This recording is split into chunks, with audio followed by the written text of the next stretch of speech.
you can't keep putting all your 8 or 10 hours or 12 hours on just trading time for money. It's another form of slavery, man. You know that.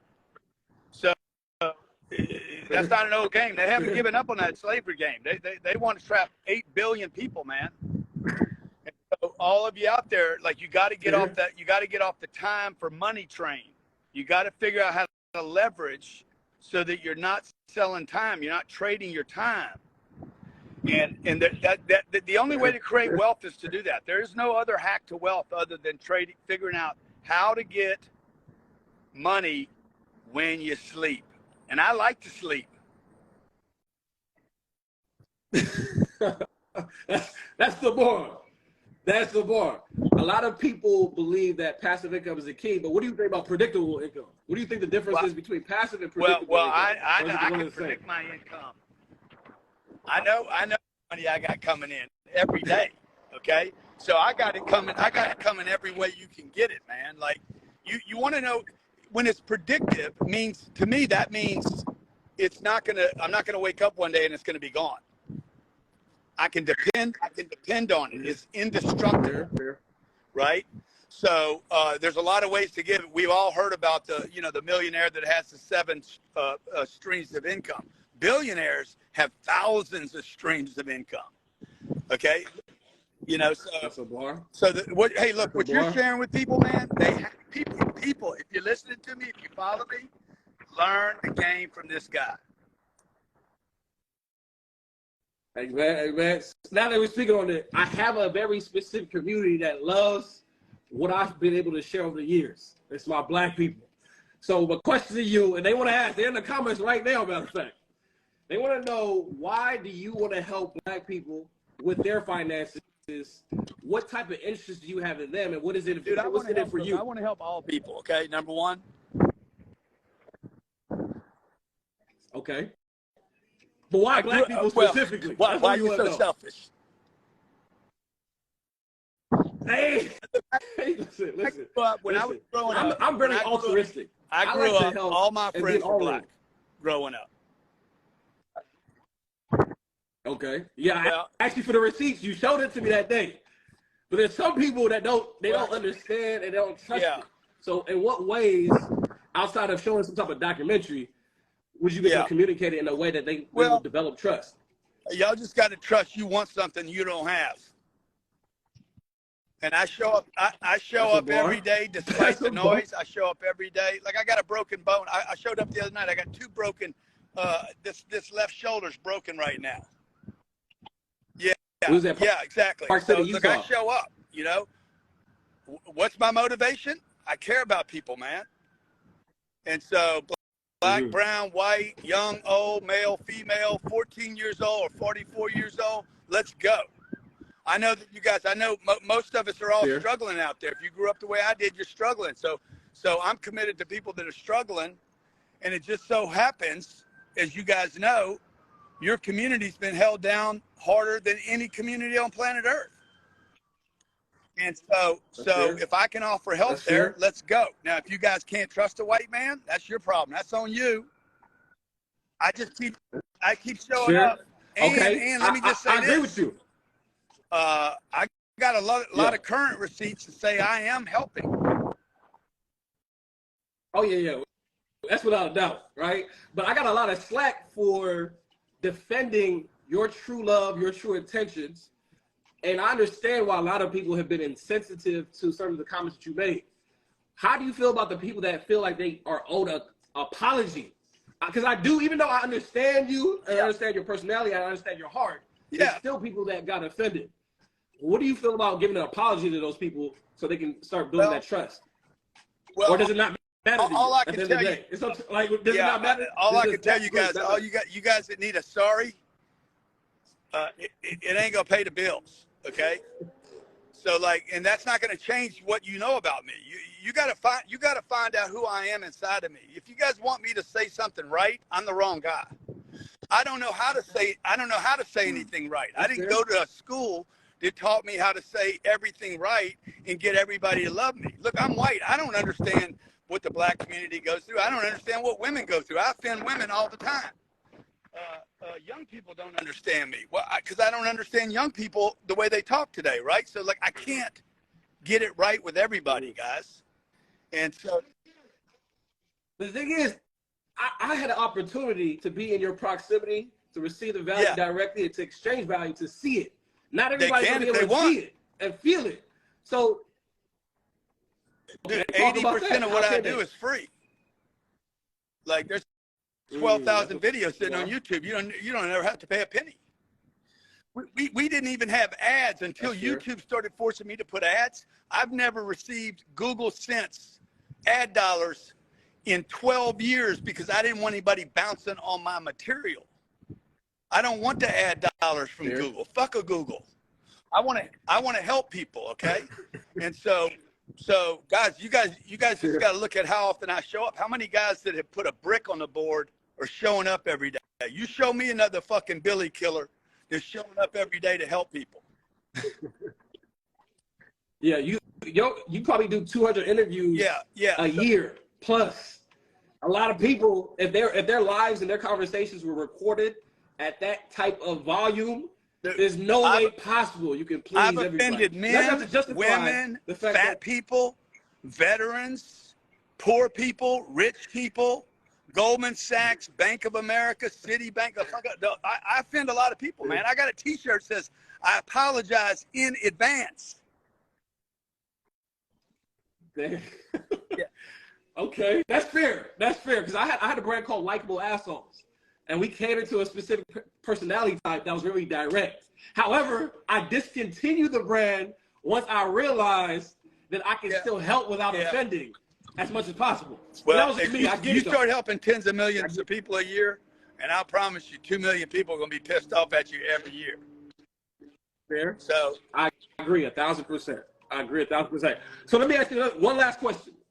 As far as elevating a specific community, even though you help all people, why don't you provide more resources directly to Black leaders so Black consumers can go to the Black leaders versus going through the 10X ecosystem? Because I don't have time to wait for the Black leaders to respond to the white guy. So are you saying that you reached out to dozens of Black them, influencers? Well, you're not Black. What happened? Okay. An A-list celebrity runs a camp every year down in Atlanta. He's like, man, I appreciate your offer, man, but you're not Black. The people are going to see you as a white man in the room. I said, okay. So I've heard that more than once, by the way. So I've had a lot of people say, yeah, Grant, you can help with financial literacy. I'm working with Stedman Graham right now to bring my financial literacy into the education program. But, you know, I can offer, but I got people got to take me up on it. And look, I know there's a trust issue, guys. Trust issue isn't about me, by the way. It's about 400 or 500 years. Shit, I'm late to the fucking party, man. That's a fact. So that's a fact. Yeah, I know you do. I know you do. And it's fair questions, and I appreciate everybody asking them. And you guys just got to reach inside your heart and look at what I'm doing every day and who I'm trying to help. And I bust my ass trying to help people, and maybe 2% of my income comes from the Black community. Okay, like 50% of my customers are not Black. 50% of my audience. 50%. No. What I said was 50% of my audience is Black. Okay. Oh. No, I said 50% of my audience. I said what I said to Laura Trump was, if I'm out in the streets, okay, if I'm walking to a store or going to Starbucks, and there's a 25-year-old Black kid there, and there's a 65-year-old white man, there's a better chance that the Black kid knows me than the white man. Okay? I can attest to this. I've been in rooms with middle-aged white men, and I'm thinking I'm going to bring up your name. No, they don't know. If I go to a white country club, if I go to Trump's country club, nobody there knows me. The kids do, though. So we don't really know how we did that. Okay? The target marketing comment, I target market everybody. I put people in buckets. Now, I have never targeted a specific group of people and changed the way I talk. I talk the same way to everybody. And you've been around me enough to know I don't change my language. I don't change my cadence. I'm not a politician. I don't change my vocabulary. Dude, I lived 3 years in the streets. I got a bunch of shit for talking about the streets. Well, goddamn, I lived in them. What, am I supposed to forget that I lived in them? Yeah. I remember you said that certain people don't have a monopoly on the street. No community. I've seen everybody out there. But look, bruh. All right. So I said last to a question before, but somebody brought up your interview with Pat. Yeah. Ben Patrick David. What's the issue? What do you believe the issue is with that? Wanting to use the N-word? I believe that was completely wrong. Yeah. Me personally, I don't agree with it. Okay. So however, look, it was 2015, so number one. Okay. And I'm goofing around, and I'm like, man, I want to be so cool. What y'all don't hear is what happens before the interview. And I'm like, okay. I was listening to some hip hop. He walks in, Kanye's busting off, and he's like, man, how much of that Kanye you listen to? I said, bro, I listen to it all the time. I said, I just wish I could buzz off on it, and I wish somebody'd give me the card, right?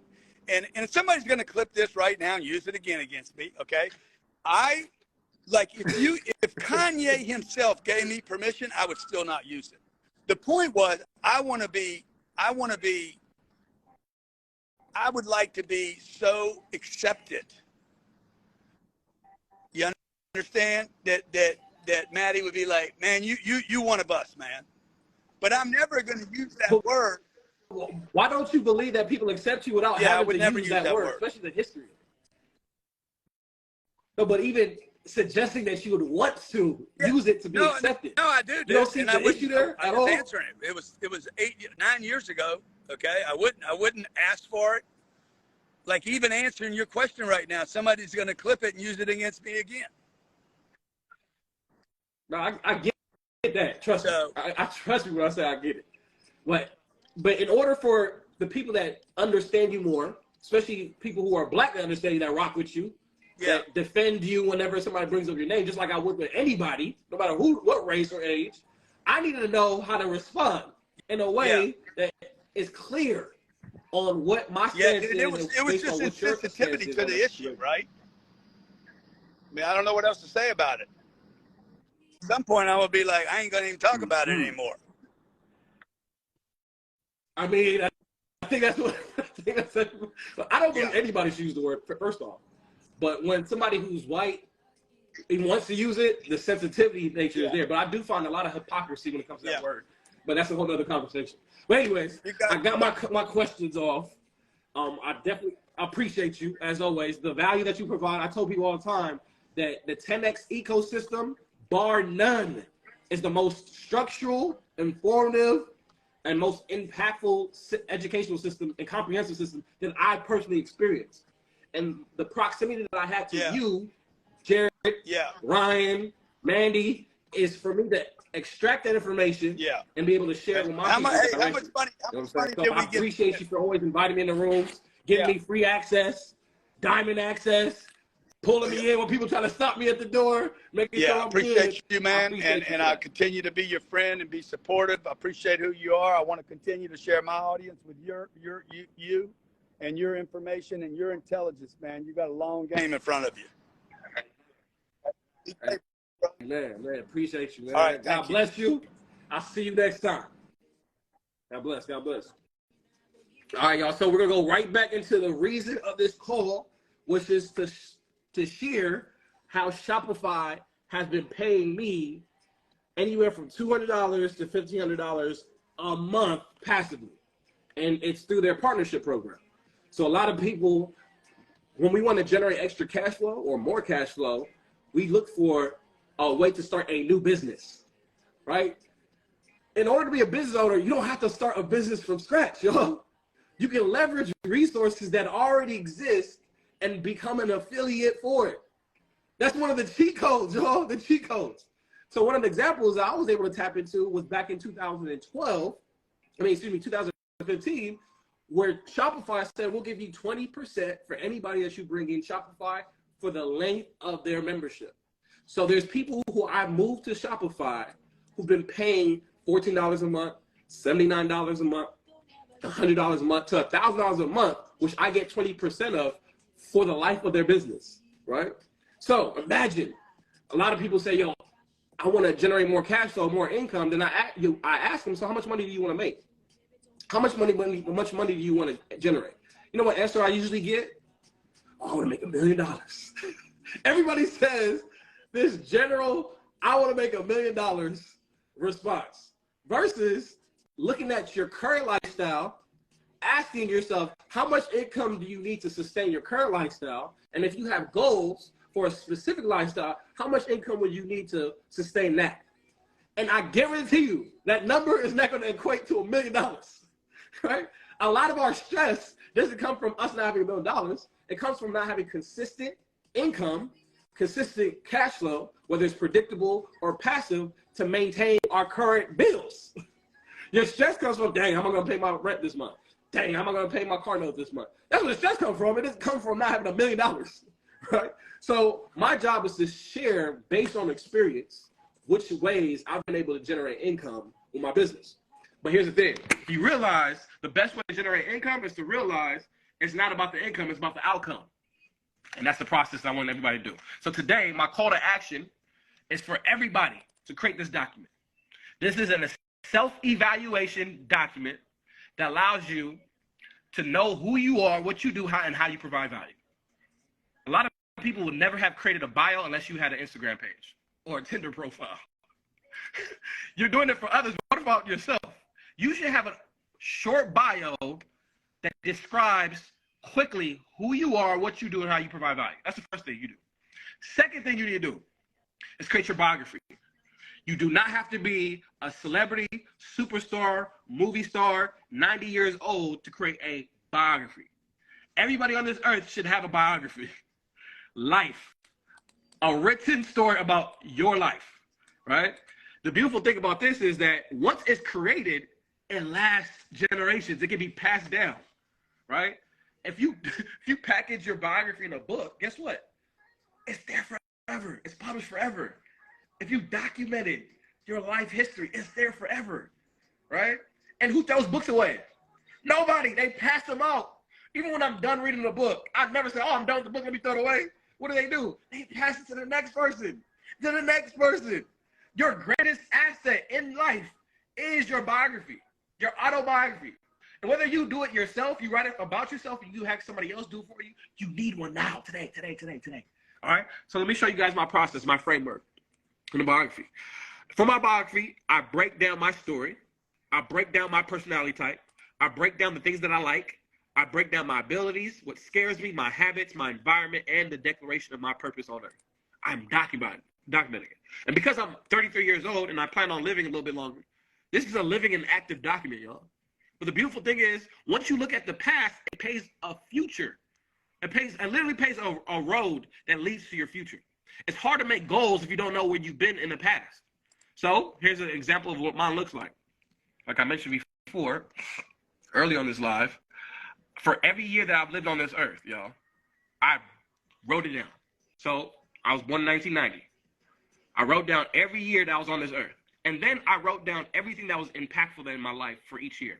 So I wrote down things that led to a defining moment, things that were significantly impactful financially, any changes of long-term health or physical abilities, any times of extreme emotion, my happiest and saddest moments, any key decisions and crossroads, major transitions. I wrote down for every situation in each year, right? I'm documenting it. Think about documentaries, y'all.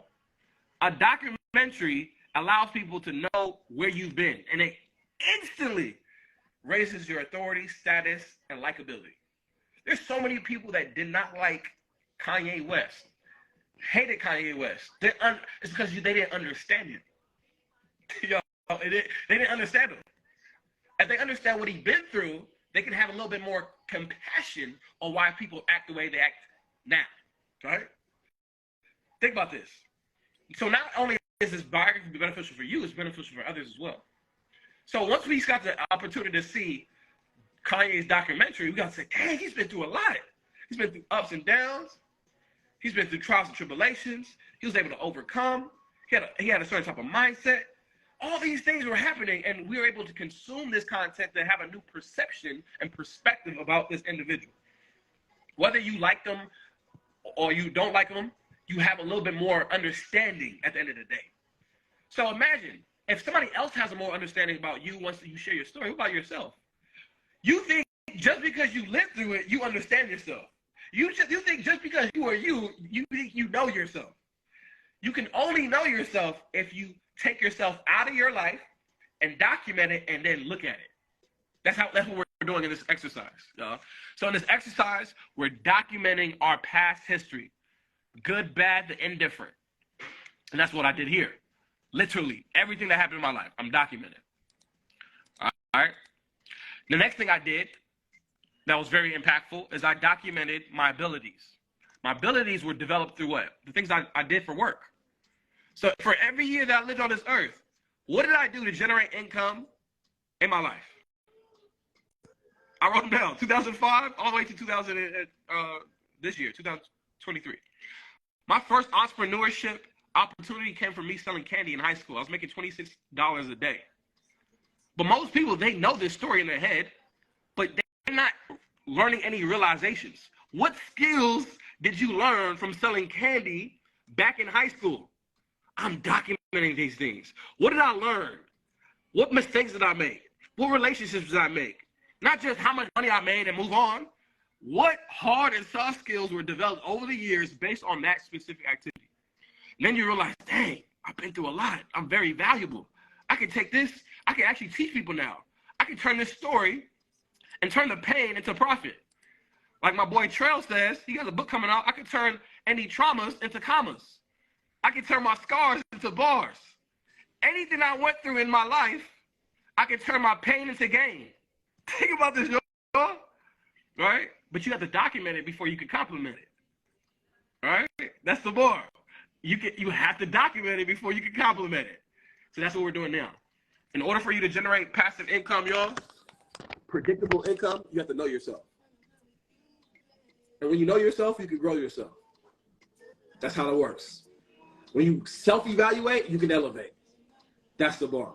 So if anybody needs any help, one-on-one, to help document their biography or create a guide that details what you've been in the past, DM me, I can help you. If you want to do it by yourself, cool. I have free resources where you can ask yourself a list of questions and interview yourself, and then you'll have a document, a framework for the document. I provide it free, no charge. Just DM me the words. Let's say DM me DTP, document the process. DM me DTP for me to send you my guide on how you can document your process. It's free. If you want me to help you do it, then it's not free. I got to charge you for a service being provided. I want to be fairly compensated, right?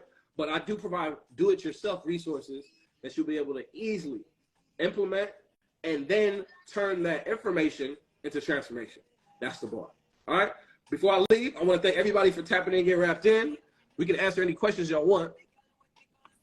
I did not plan for Grant to get on the call, right? So when Grant got on the call, that was just God's grace, God's opportunity for him to have a conversation with me. For those who had questions concerning some of the controversies that he went through in the past.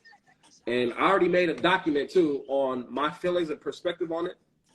And you had to DM me. Everybody who's writing DTP, DM me for the guide so I can send it to you via DM. All right, DM me DTP. All right, let's do. Anybody want to ask any questions? You guys can come up. Let me reset it. Aaron, appreciate the what they call it here? What they call it when people badges? There you go. Appreciate the badge, Aaron. We gotta run some plays. I was gonna call you today too. That's crazy. I'm gonna call you after this call. I got some I got the hotel play to talk to you about. All right. If anybody has any questions, you can ask them. There's a bunch of people, but I don't know if they were asking questions from before or now. All right, I'm gonna just accept the person at the top. All right. I'm gonna save this live too. Matter of fact, this is what we're doing. I'm gonna save this live and then come back on here. All right. If you don't already follow me, shout out to Grant. Some of the people who follow Grant is on this call right now. Go to my page, follow me. The content I provide. Matter of fact, I can show you that. I can tell you. Remember how I tell you guys that you should document everything? For those who are wondering who I am, what I do, how I provide value, here's some of the things I do. These are the services I offer. Bible studies, obviously I don't charge for Bible studies. I provide people with licensed educational material, car on the course program. These are all my services. A lot of people, when people ask you, hey, what do you do? It's hard for you to answer because you yourself haven't written it down. if you write it down, it'll be easier for you to communicate it. All right. If you want to see some of the videos or interviews I have on YouTube, you can do that. Search my name, CEO Man J, on YouTube. But I would love for everybody to follow me, tap in and get wrapped in. Here are the topics I like to teach: personal development, business development, income streams, marketing, branding, advertising. These are my wheelhouse when it comes to information. So if you're interested in that, on those plays, you can follow me. Like I said, get tapped in and wrapped in. All right. So I'm going to get off here. I'm going to save the live and then come back on.